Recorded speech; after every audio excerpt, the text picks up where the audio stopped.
పరిసర ప్రాంతాలను శుభ్రంగా ఉంచుతాను. ఇంటి అవసరాలకు నారసంచినే వాడుతాను.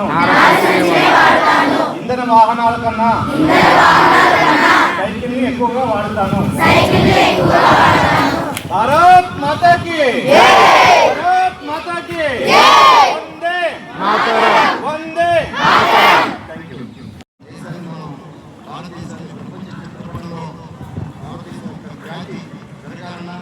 శాస్త్ర సాంకేతిక రంగాల్లో మన భారతదేశం ముందున్న కూడా మనం పర్యావరణాన్ని కాపాడి ఆ పర్యావరణాన్ని మనం రక్షిస్తుంది. తప్పకుండా మీరు బాగా పెద్దవాళ్ళని అనేక రకంగా లైఫ్ ఎంతో అచీవ్మెంట్ రావాల్సిన మీరందరూ కూడా ఈ పర్యావరణాన్ని మొక్కలు నాటి కార్యక్రమాన్ని తప్పనిసరిగా అందిస్తున్నారని చెప్పి మీరందరికీ గుర్తు చేస్తూ ఇది మనందరి బాధ్యత, సమిష్టి బాధ్యత. మన గౌరవ ప్రతి వాళ్ళు కూడా అందరూ కూడా దీన్ని పాటించాల్సిన అవసరం ఉందని తెలియజేసుకుంటూ ఈరోజు కార్యక్రమం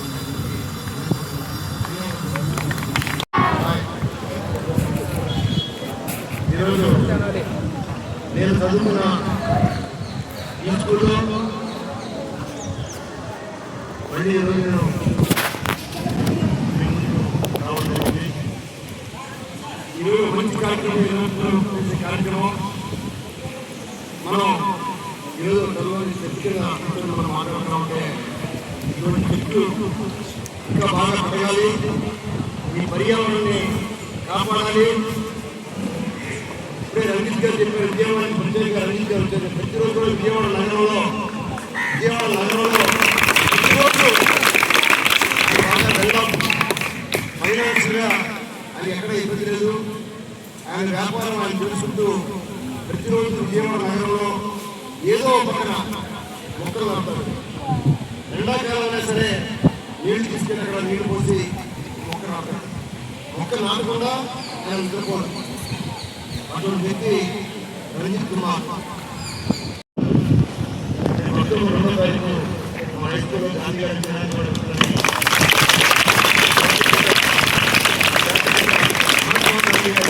కూడా ఈ పాఠశాలలో అలాగే మన జగ్గేపేటలో అనేక రకాల విగ్రహాలు, దాదాపు 12 విగ్రహాలని మన జాతీయ నాయకుల విగ్రహాన్ని కూడా అబ్దుల్ కలాం ఆజాద్ కానీ, ఎస్పీ బాలసుబ్రహ్మణ్యం కానీ, మదర్ తెరిసా కానీ ఇలా అనేక రకాల జాతీయ నాయకుల విగ్రహాలు కూడా ఇక్కడ విగ్రహాల దాకా కూడా ఆయన కూడా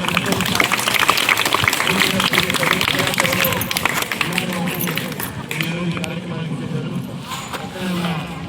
హరి కటారి హరి ఆయన కూడా ఈ రోడ్డు విద్యార్థి మా తమ్ముడు అలానే హై స్కూల్ విద్యార్థి మాస్టర్ గారు,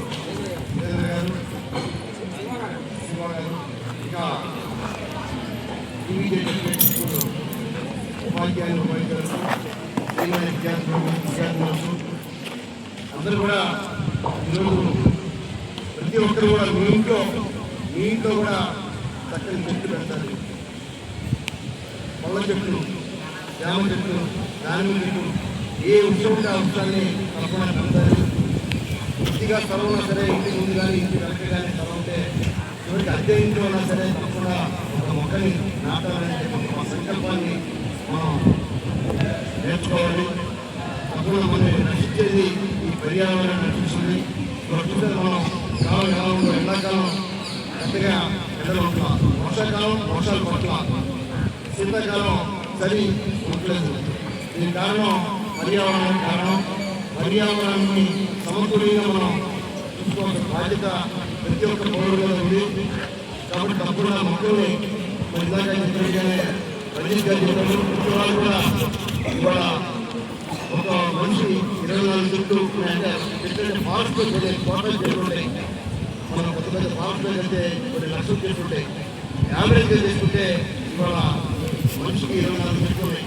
అలా మనిషికి 24 కాకుండా మనిషికి 100 చెట్లన్నా ఉంటే ఈ దేశం ఏ స్కూల్లో ముందులాగానే ఈ స్కూల్లోనే చదువుకోవాలి.